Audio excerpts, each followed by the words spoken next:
Our next speaker, Shwe Myat, is a third-year international student from Burma, majoring in mechanical engineering at Georgia Tech. When he's not in the event studio attending a workshop, he will be assisting undergraduate admissions as a GT International Student Ambassador, playing badminton, cooking, or laughing at harebrained puns with friends. He will be speaking about route justifications for pursuing STEM fields. Give it up for Shwe.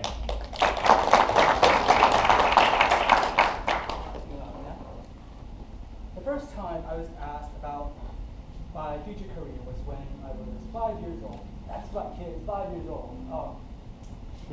And unlike the more socially aware and less oblivious children back in Myanmar, my home country, who would garner lots of praise and treats from adults by ambitious tales of how they flocked to be doctors and engineers, imagine the disdain my parents would have felt when I first told them that I would rather be an astronomer above all else.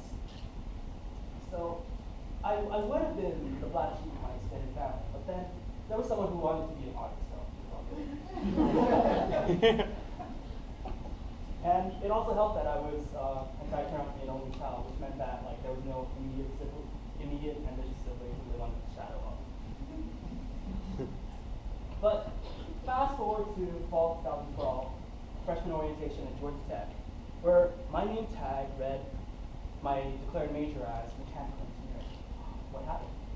So, a primary goal I had as an astrophysicist is that I wanted to study cosmic phenomena in space as an astronaut, probably even grounded on another planet such as Mars. And that was, as you can see, a very ambitious goal. But upon a little bit of soul searching, the motivation I had behind that goal was very simple. I wanted to satiate my own curiosity for myself, and I wanted to achieve milestones. I wanted to become a household name, like how Armstrong, Aldrin, and Collins are household names because they were the first people to set foot on the moon. But you see, the majority of people in my country attempt to pursue STEM field, which is engineering, simply because they are better paying and they turn out to be more prestigious in terms of a field study, so to speak. And one reason the paradigm is this way in my country is that in the public school system, in the university admission system to be precise, they organize students by grade bands, which meant that if you were in the highest grade band, you could pick any major you wanted for college. But if you were in the second highest grade band, you could pick any major except the pre-med track, and so on. And it went down until literally the only major you could choose was economics.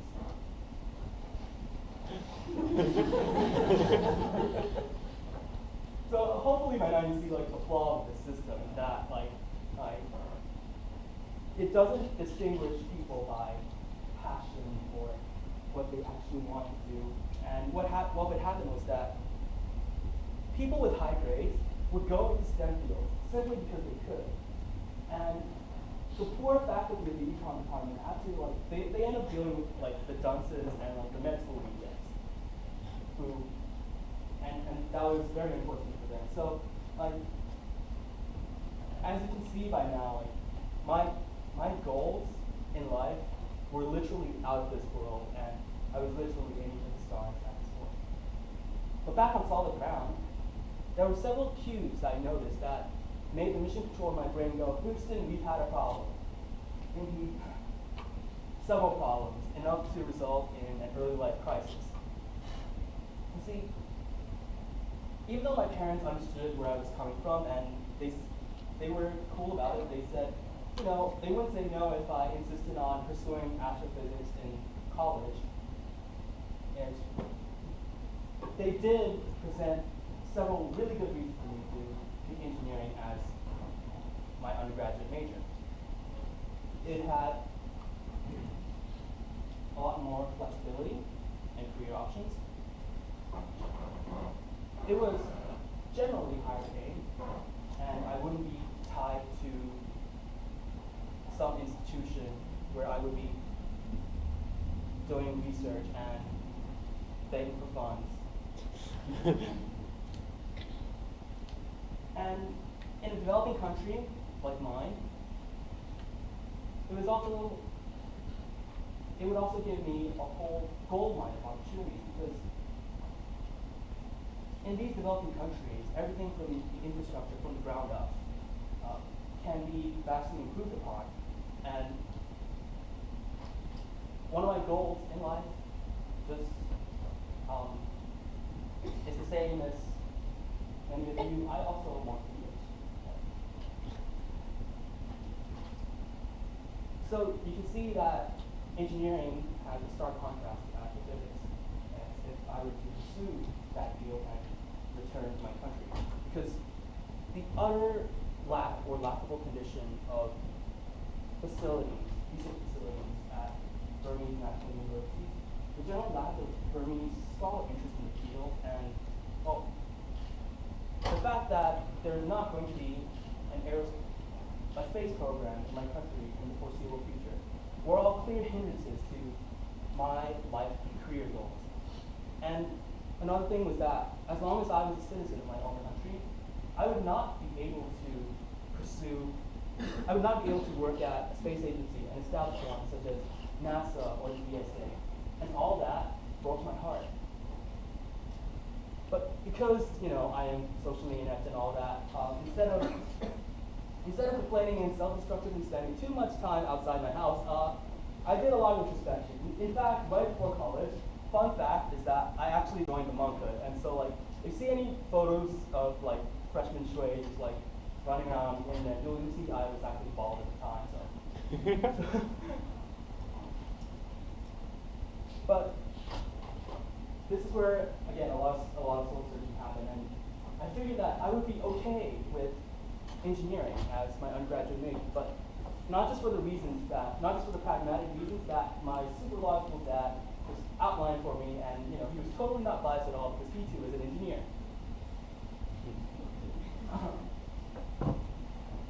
See, one of the root reasons, so to speak,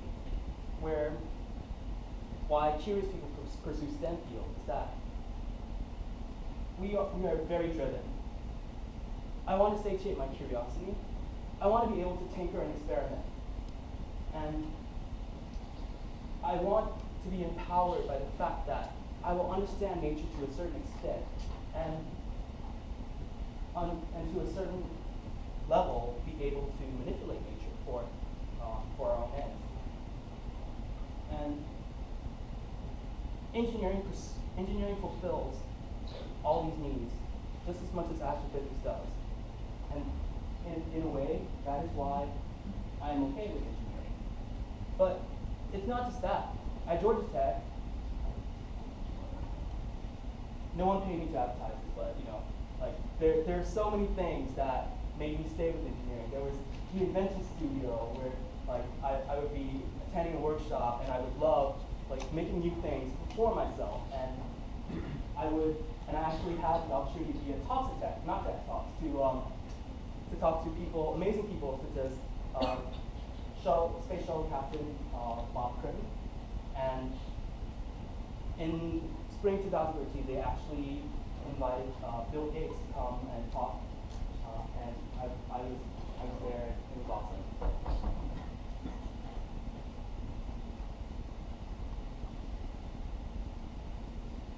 But all that, the rest of these reasons are a story for another day.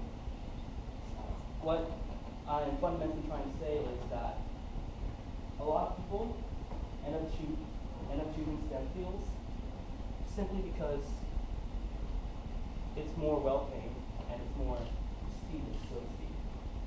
And I find that a disproportionate number of people I know who pursue STEM for those reasons actually end up being unhappy for an unhealthy amount of time. So what I want to say is, even though there may be many complex factors that affect your decision as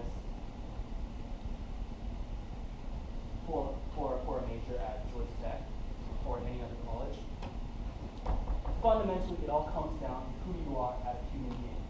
So I urge you all to introspect a little more.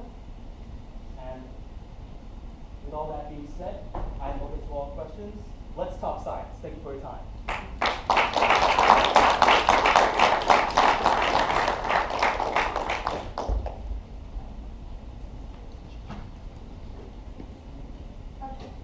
What made you decide to leave the market? You joined it and you left the why? The monkhood was not a permanent thing. It was never a permanent thing for a place. Terravadas workers like us, like entering the market is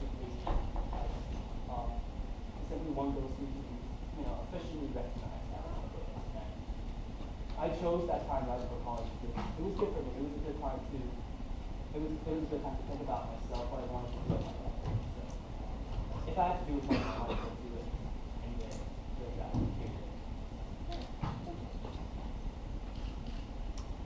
You said that you obviously wouldn't be able to work at NASA or a government space agency, but have you ever thought of maybe working at a SpaceX or a privately owned space company, if that's in your plans for the future, or do you like to do it?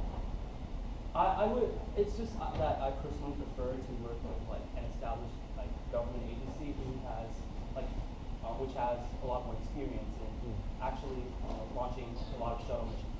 Personal preference. Cool. Give Shwe one more round of applause.